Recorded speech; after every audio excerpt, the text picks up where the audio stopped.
Koleksi cerita-cerita mistik dan seram. Dari koleksi Tok Awang Ngah. Kisah Pak Kamat menunggang harimau. Sudah lama saya tidak balik ke kampung. Kalau tidak ada hal mustahak memang jarang saya balik. Lagipun ayah saya sering mengirim surat memberitahu kabar berita di kampung. Bagaimanapun dalam bulan Agustus 1975 saya balik juga menemui kedua orang tua. Tergerak saja hati saya mahu balik menemui mereka. Ketika saya balik emak saya masih dalam kesedihan.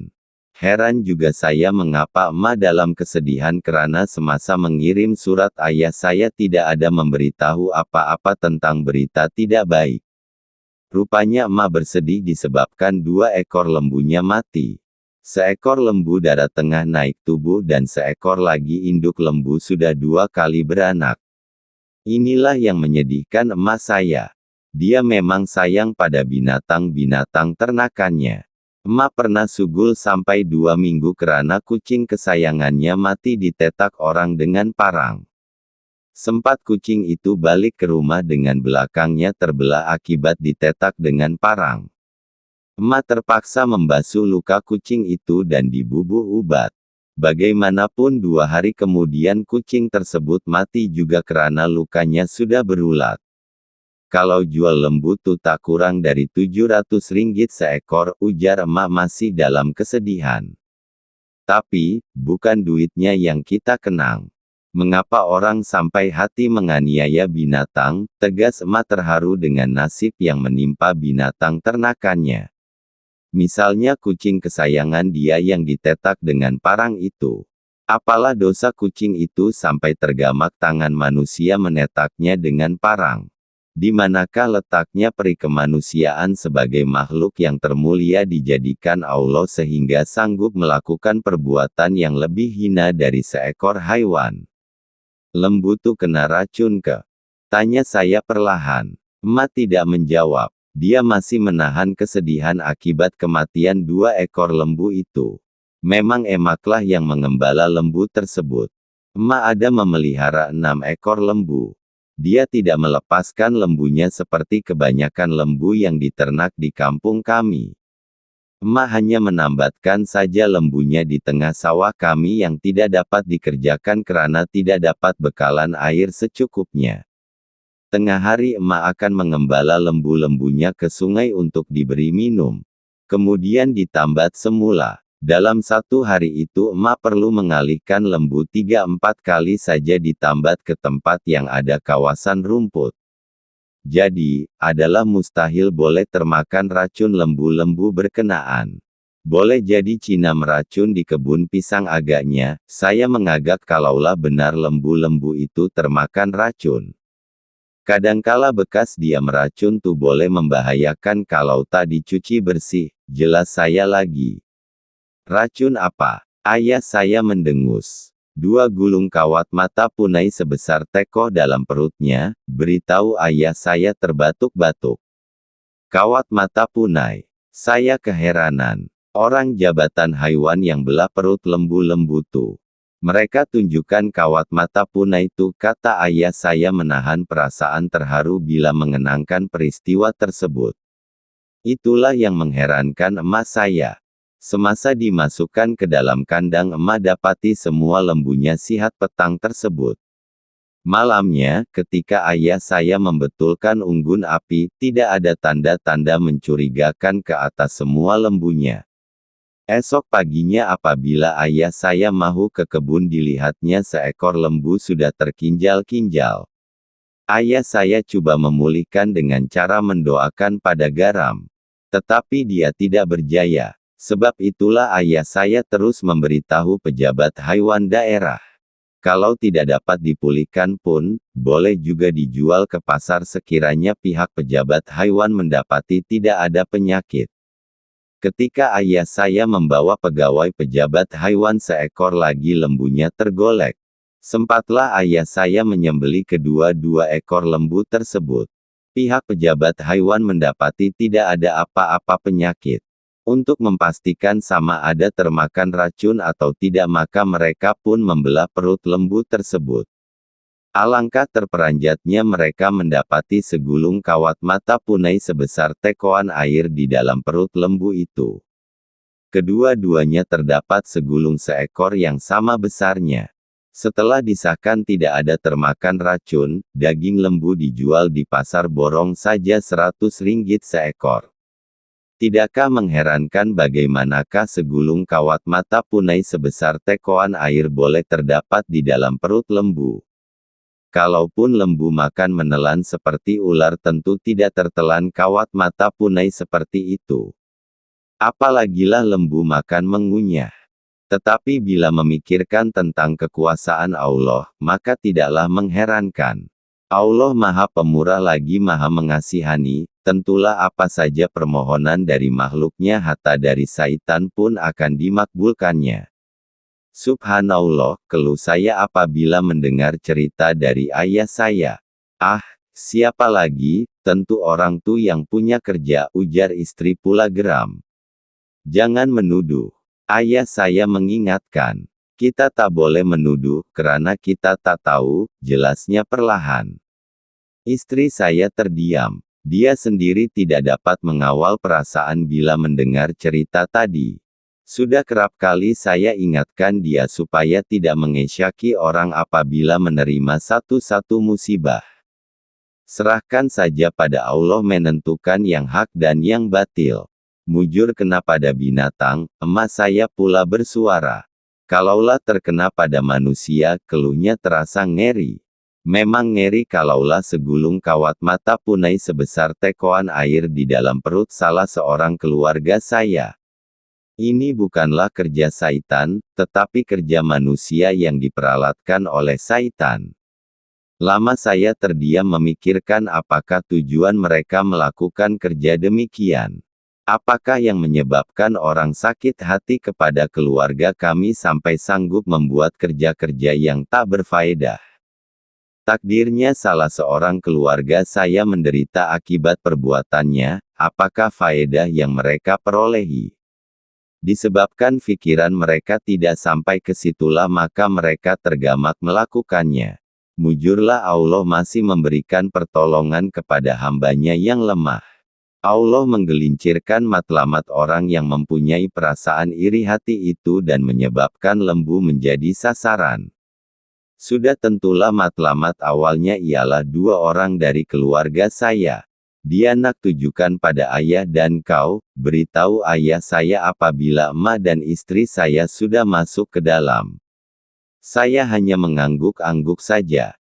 Ini adalah sebahagian dari dugaan kepada mereka yang mengamalkan ilmu-ilmu Allah. Musuh sentiasa berada di sekeliling pinggang. Kebanyakan musuh-musuh itu adalah terdiri dari manusia biasa yang diperalatkan oleh syaitan.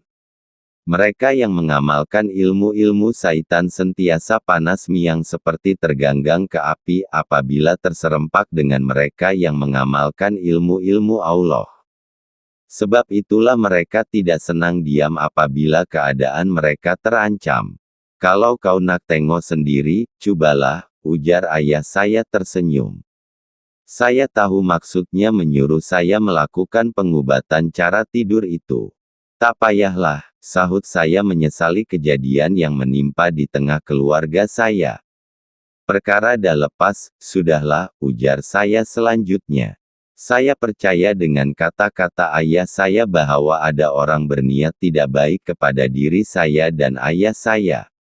Seperti saya katakan tadi Allah telah menolong hambanya yang lemah dari dianiaya.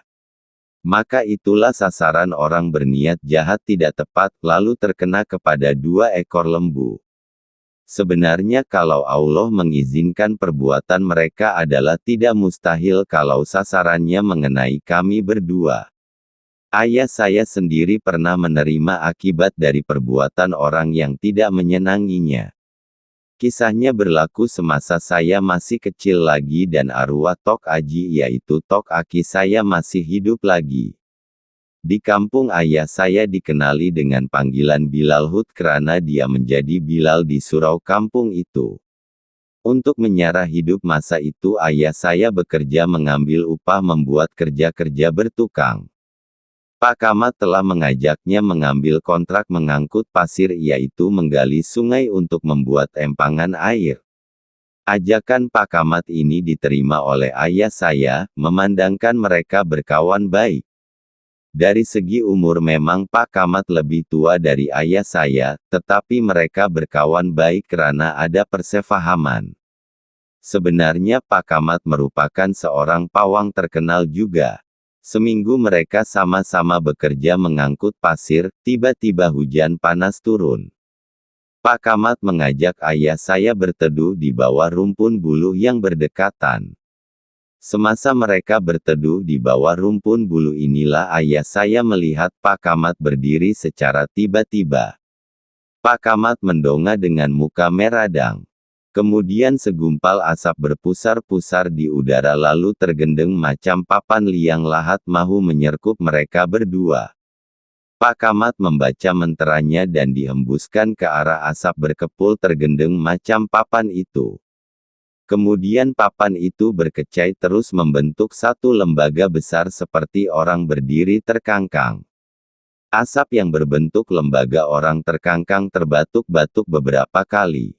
"Kau jangan mungkir janji Kamat," bentak lembaga itu keras. "Janji apa?" sahut Pak Kamat mendongak ke langit karena lembaga itu terlalu tinggi seolah-olah kepalanya mencecah ke awan. "Kau tahu janji kau aje, janji aku kau tak peduli," dia menggertak bibir. "Kamat." Asap berbentuk lembaga menyeru namanya. "Jangan menyesal kemudian," katanya memberi amaran. Asap berbentuk lembaga itu hilang kemudiannya. Sebaik saja asap berbentuk lembaga manusia itu hilang, hujan panas pun berhenti. Pak Kamat pucat setelah diganggu oleh hantu tinggi yang menjelma tiba-tiba. "Bilal Hud, biarlah kawan balik dulu," katanya perlahan dalam keadaan rusuh. "Kalau awak nak balik marilah sama, kalau nak habiskan kerja, suka awaklah," ujarnya semakin resah. "Biarlah kawan habiskan kerja nih dulu Abang Kamat," sahut ayah saya. Memang ayah saya tidak mahu kerja bertangguh-tangguh. Kalau boleh dia mahu cepat siapkan. Lagipun Pak Kamat sudah berjanji membayar uang secara berkongsi mengenai kerja kontrak mengangkat pasir itu. Ayah saya pula menjadi kepala ketua, beberapa orang lagi pekerja di situ. Sebab itu ayah saya tidak boleh balik bagi mengawasi mereka yang bekerja. "Kalau begitu biar kawan balik, kawan rasa tak sedap badan," ujar Pak Kamat serba salah mengingatkan kejadian yang baru menimpa dirinya tadi. Sebenarnya semasa hantu tinggi menjelma dalam bentuk kepulan asap tadi, tidak siapapun menduga ianya sedang berbala dengan Pak Kamat. Ayah saya sendiri tidak tahu. Begitu juga dengan pekerja-pekerja yang mengangkut pasir seramai 9 orang itu, mereka juga tidak tahu kejadian yang menimpa Pak Kamat sebentar tadi. Setelah Pak Kamat balik, mereka semua meneruskan kerja menggali sungai dan mengangkut pasir bagi tujuan membuat empangan air. Proyek empangan air itu dibuat zaman penjajah bagi membekalkan air ke sawah-sawah. Kerajaan orang putih ketika itulah memberikan kontrak tersebut kepada Pak Kamat. Apabila balik ke rumah Pak Kamat masih tidak dapat melelapkan mata semalaman itu. Walaupun dia seorang pawang terkenal tetapi keadaan yang dialaminya sekarang sukar untuk diatasi.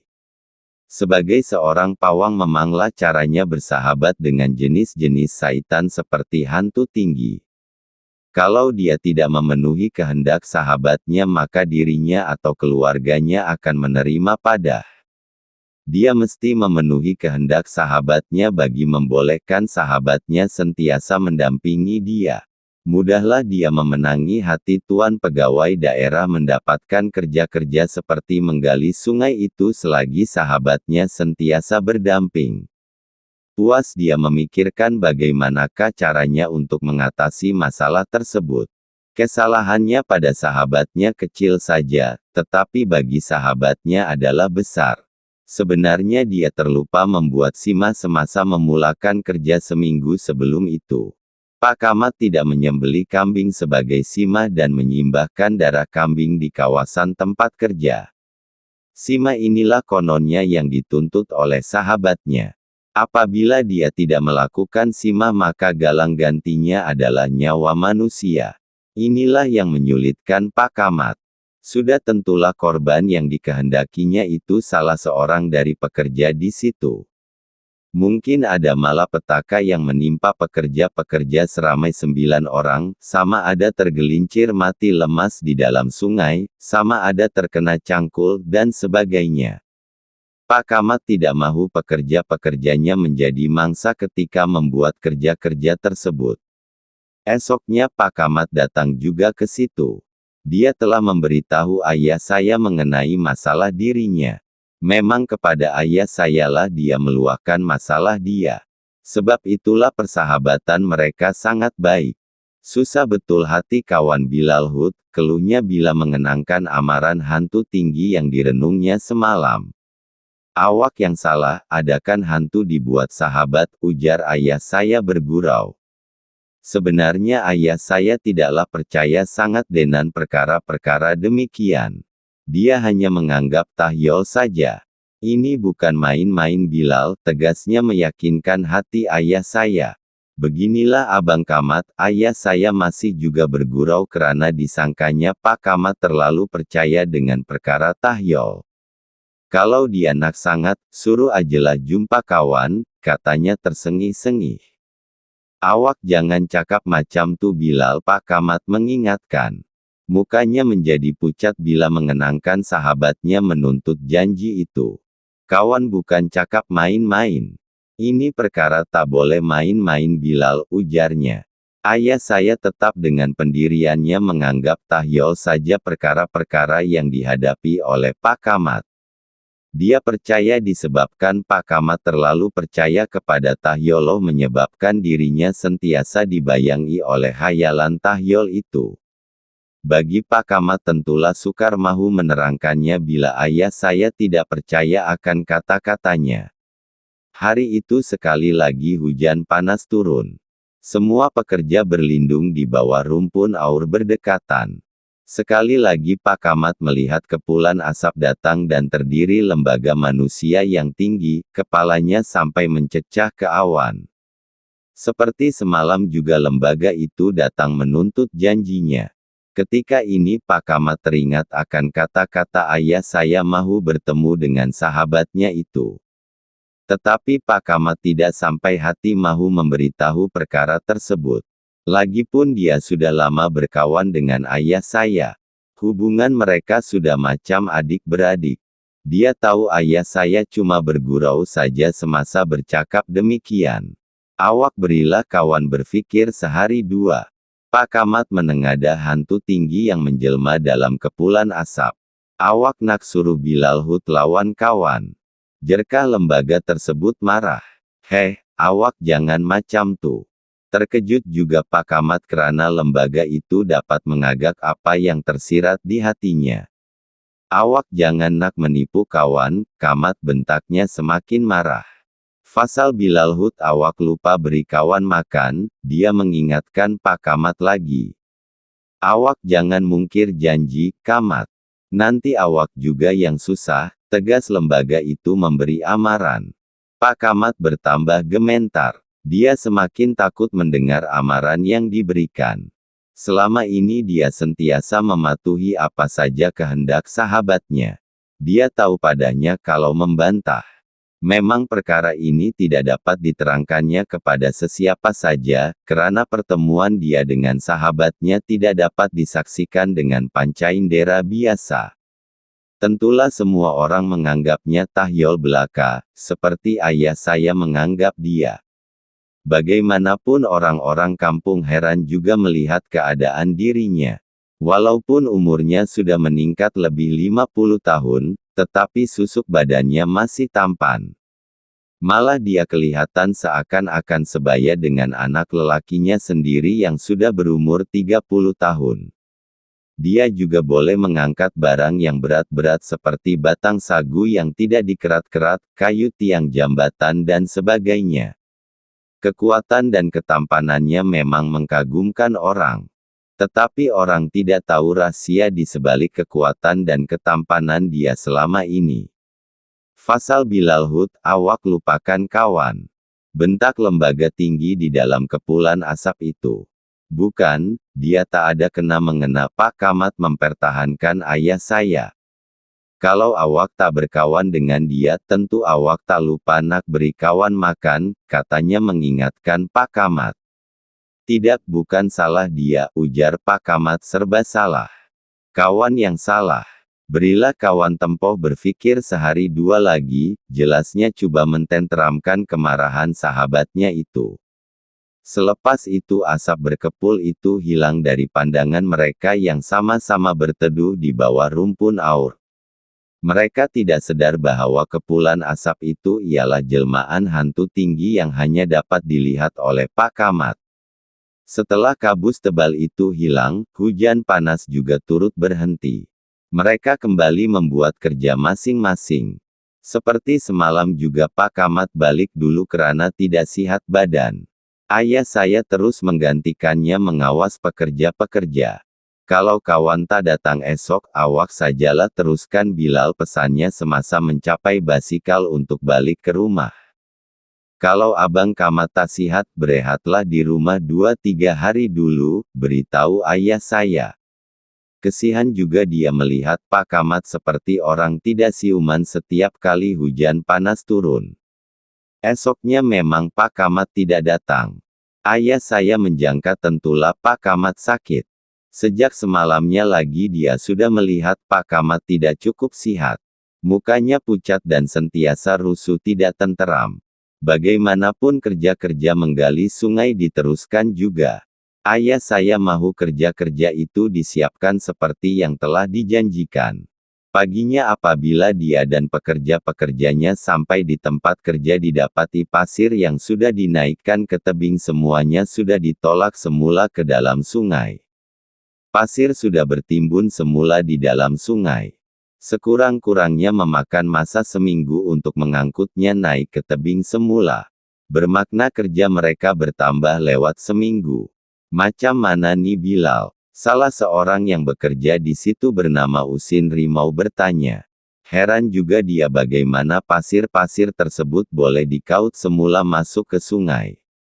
Kalau kerja manusia tentu sekurang-kurang 30 atau 40 orang yang melakukannya. Ayah saya juga heran. Bagaimanapun dia menyuruh mereka semua mengangkut semula pasir naik ke tebing. Susah kita macam nih, Bilal, kata Usin Rimau lagi. Kita buat ajalah kerja kita. Ayah saya mententeramkan pekerja-pekerja yang naik radang melihat keadaan tersebut. Hari itu mereka terus bekerja seperti biasa. Terpaksa bersusah payah mengangkut semula pasir naik ke tebing. Sama ada lambat atau cepat siap kerjanya mereka sudah tidak peduli lagi. Tetapi yang bermain di pikiran mereka siapakah punya angkara yang melakukannya. Petangnya apabila mereka balik ke rumah semua perkakas-perkakas kerja seperti penyodok, spait, pungkis dan cangkul semuanya dibawa balik. Mereka bimbang orang yang tidak bertanggung jawab akan datang lagi menggunakan perkakas kerja mereka mengaut semula pasir di tebing ke dalam sungai. Tetapi anehnya apabila mereka datang lagi esok paginya, semua pasir yang ada di tebing sudah dikaut ke dalam sungai. Ayah saya mula mengesyaki sesuatu. Tidak mungkin ianya dilakukan oleh manusia. Adalah mustahil manusia datang pada sebelah malam semata-mata mahu mengaut pasir di tebing dimasukkan ke dalam sungai. Tak apalah petang nanti aku jumpa Pak Kamat, ujar ayah saya kesal dengan kejadian tersebut. Lebih baik kita intai saja malam nih Bilal, Usin Rimau mencadang. Geram juga dia karena ada orang berani mengganggu kerjanya. Kalau berani mengapa tidak berani melakukan ketika semua pekerja-pekerja ada di situ? Mengapa mesti bersembunyi kalau mahu tunjuk keberanian? Awak semua letih, ayah saya tidak mahu menyiasatnya. Dia bimbang kalau bertemu dengan orang yang melakukan tentulah terjadi pergaduhan. Masakan pekerja-pekerja yang sudah berpenat lelah itu dapat menahan sabar, bila ada orang coba mengkhianati kerja mereka. Awak semua letih, buat apa nak berjaga-jaga malam hari? Ini semua kerja aku dengan Pak Kamat, serahkan saja pada kami, kata ayah saya meminta Usin Rimau bertenang.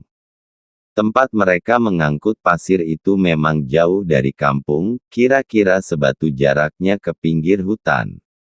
Sudah tentulah bukan kerja orang-orang yang tinggal di kampung mahu ke situ semata-mata mahu mengkhianati kerja mereka. Lagipun siapa orang yang berani memperolok-olokkan kerja Pak Kamat, karena mereka semua tahu proyek mengangkut pasir itu kepunyaan Pak Kamat. Kawan seorang pun sanggup mengintainya, Bilal.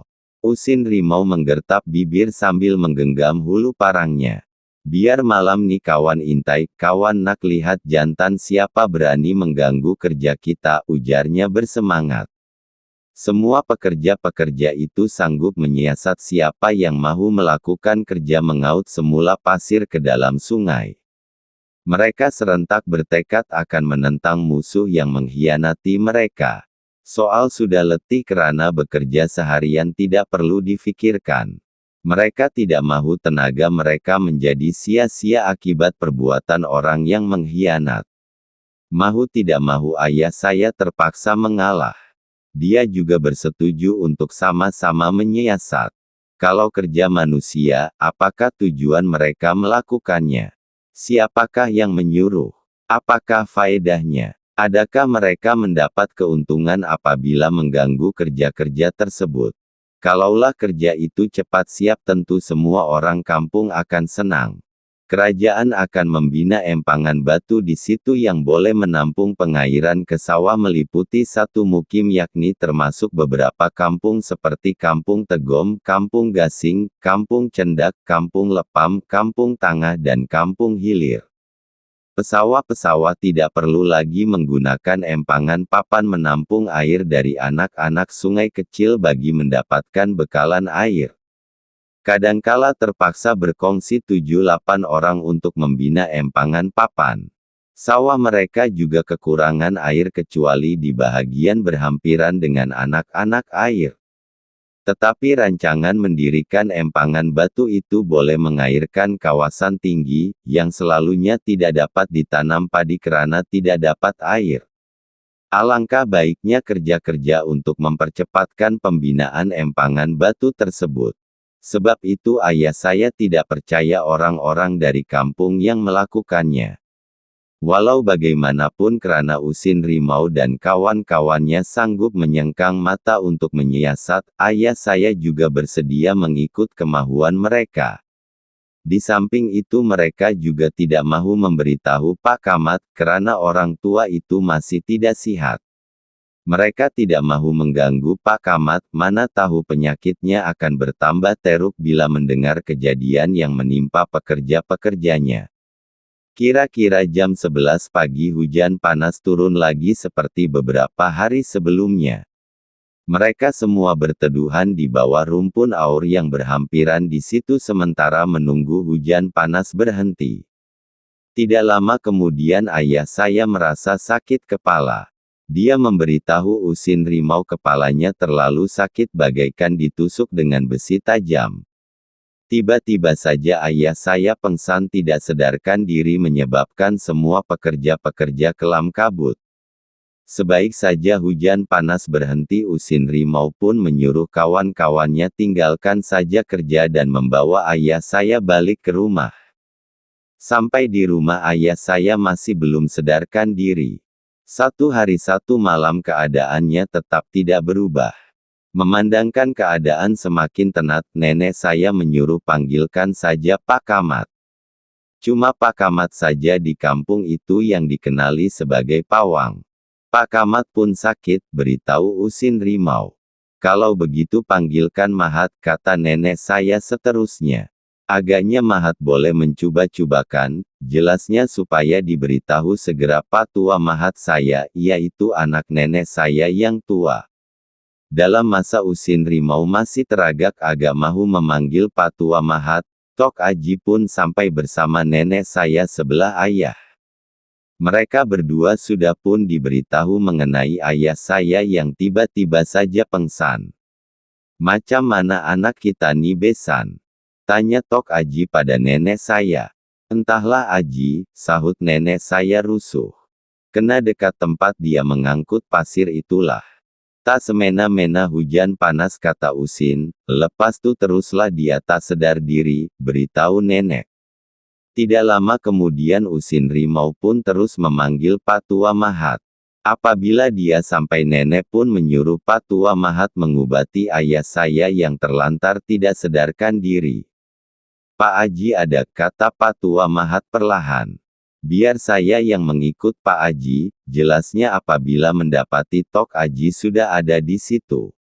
Heran juga jiran-jiran bila Pak Tua Mahat menyerahkan kepada Tok Aji. Selama ini mereka tahu Tok Aji hanya seorang guru agama, bukannya dukun yang boleh mengobati orang sakit. Bagi mereka yang mengobat orang sakit ialah pawang seperti Pak Kamat dan Pak Tua Mahat yang baru mahu mencoba menjadi bomoh. "Pak Aji nih guru saya," ujar Pak Tua Mahat sambil menepuk bahu Tok Aji. "Biarlah guru mulakan, nanti saya akan mengikutnya," katanya lagi tersengih-sengih. Tok Aji tidak menyahut. Dia mengisar punggung menghadapi ayah saya. Tok Aji membacakan beberapa doa, tetapi keadaan ayah saya tidak juga berubah. Bagaimanapun Tok Aji tetap bertenang. Tidak ada kekusutan pada pikirannya menghadapi masalah tersebut sekalipun anaknya sendiri dalam keadaan tenat. Ayah saya cuma terlentang saja tidak bergerak seperti mayat. Cuma nafasnya saja kencang turun naik. Emak saudara saya sudah mula mengusap-ngusap kepala saya seolah-olah saya akan ditinggalkan oleh ayah saya. Mereka menyangkakan tentulah ajal ayah saya sudah sampai. Kesedihan menyelubungi suasana di rumah itu. Keadaan ayah saya memang bagaikan mayat yang dibujurkan. Pada malam kedua ayah saya tidak sadar diri, Pak Tua Mahat pula menggunakan cara tidurnya. Hanya beberapa menit dia memulakan cara pengobatannya, dia kembali terbangun. Pak Tua Mahat tidak dapat menyemadikan dirinya untuk melakukan pengobatan cara tidur. "Tak dapat saya masuk Pak Aji," beritahu Pak Tua Mahat kecewa. Tok Aji tidak menyahut. Dia mengeluh pendek melihat keadaan anaknya yang tidak sadar diri. Setelah berpikir sejenak, Tok Aji pun terus mengambil wudhu. Dia menunaikan sholat sunat 2 rakaat. Pak Tua Mahat mengikut apa saja yang dilakukan oleh Tok Aji. Selesai mereka berdua sholat sunat 2 rakaat, Tok Aji menyuruh sesiapa yang tidak hafal Yasin mengambil surah Yasin dan membacanya beramai-ramai. Ketika ini emak saya sudah menangis teresak-esak karena menyangka ayah saya sudah tidak dapat diobat lagi. Ini berarti saat kematian saja yang ditunggu.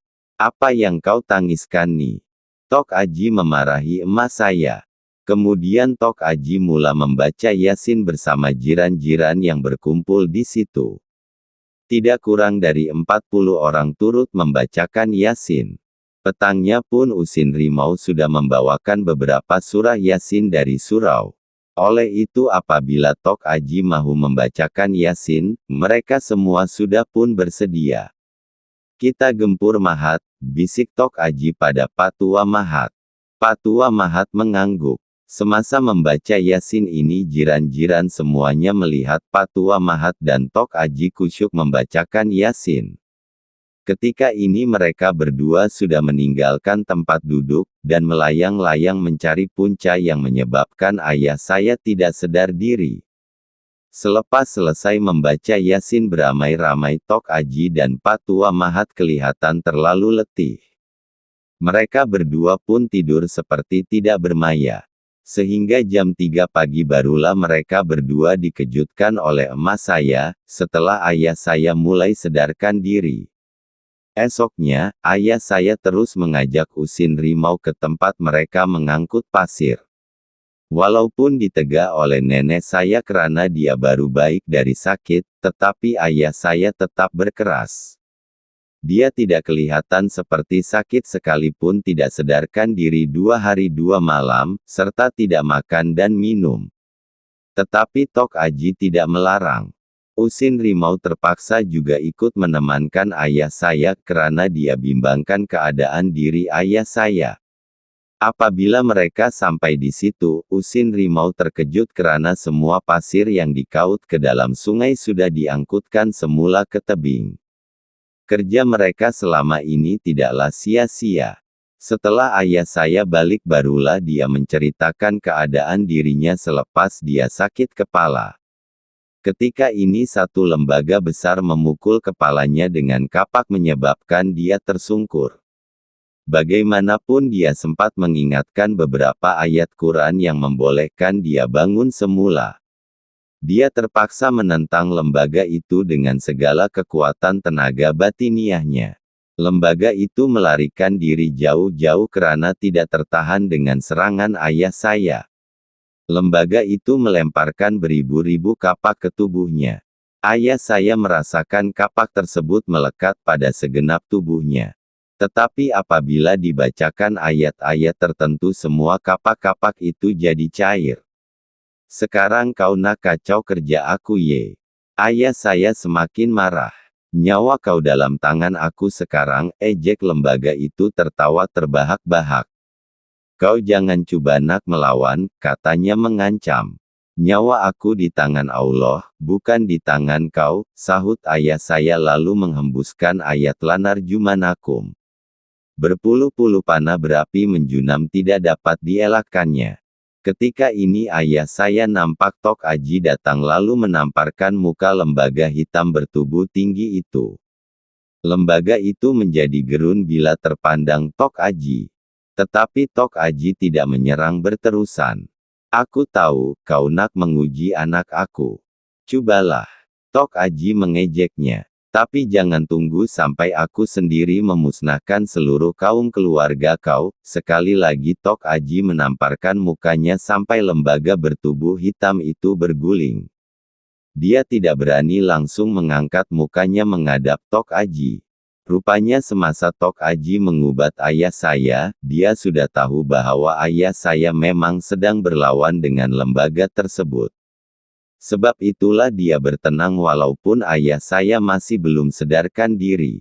Mereka menyangka ayah saya tidak sadarkan diri karena pengsan, tetapi sebenarnya dia sedang bertarung secara kebatinan. Aku takkan lepaskan kau, selagi aku tak tahu siapa yang menyuruh kau memukul curi terhadap aku. Bentak ayah saya melepaskan panah berapi-api. Tidak lama kemudian Patua Mahat pula datang menyusul. Semasa Patua Mahat sampai, lembaga itu berteriak kepada ayah saya, kalau kau anak jantan mari 1 lawan 1, jangan kau panggil orang membantu, katanya mencabar setelah mendapati tekanan semakin kuat. Aku tak meminta bantuan siapapun, sahut ayah saya keras. Dia nampak Patua Mahat datang. Cepat-cepat ayah saya menyuruh balik segera dan jangan datang membantu. Dia sendiri mahu menghadapi musuhnya.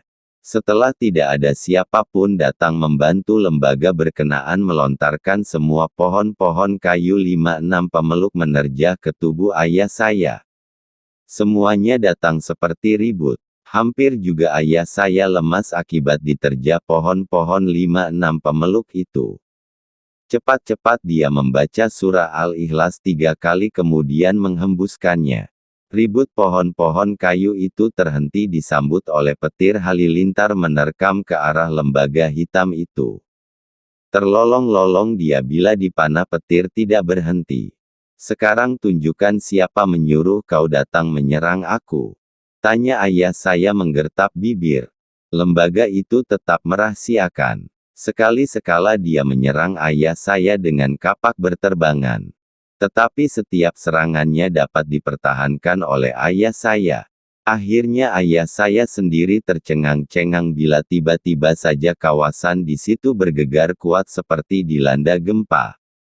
Dia nampak Tok Aji dan Patua Mahat datang menghentak-hentak kaki hingga semua bukit-bukit berkecai. Lembaga itu menjadi gementar melihat Tok Aji datang bersama Patua Mahat. Puas ayah saya menegahnya supaya jangan masuk campur, tetapi mereka berdua tidak peduli. Tok Aji menamparkan muka lembaga tersebut lalu berkecai menjadi debu. Patua Mahat pula menendang dadanya sampai tulang-tulang dada lembaga itu remuk. Lembaga hitam itu terjerit-jerit kesakitan. Dia berpusing-pusing coba bertahan. Setan, herdik Tok Aji. Dah tahu kau teruk macam ni, masih nak berdegil lagi. Kalau aku dengan Mahat tak bantu pun, kau tak dapat kalahkan Hut. Jangan coba kau nak kalahkan dia, kulit dia pun tak dapat kau nyenyehkan. Tok Aji menghembuskan hazihi jahanamulati kuntum tu'adun berulang kali. Ketika ini lembaga itu berputar-putar seperti habuk di kisar angin kencang. Dia terlolong-lolong kesakitan. Dalam gema jeritannya inilah Pak Kamat datang dengan menunggang harimau untuk menolong lembaga hitam yang berputar-putar itu. Cukuplah, cukuplah, rayu Pak Kamat pada Tok Aji. Awak rupanya yang menganiaya kawan. Awak nak bunuh kawan. Bentak ayah saya melihat Pak Kamat di depannya. Minta maaf kawan Bilal Hut, ujar Pak Kamat sedih. Dia nakkan anak kawan, sebab itu kawan gantikan pada awak, jelasnya tidak dapat menyembunyikan kesal yang amat sangat. Setelah Pak Kamat datang ke situ menunggang harimau, Tok Aji dan Patua Mahat tidak kelihatan lagi. Ayah saya seorang diri saja berdepan dengan Pak Kamat yang sudah mengakui kesilapannya. Bagaimanapun dia tidak dapat menolak janjinya dengan hantu tinggi. Dia rela anaknya menjadi korban.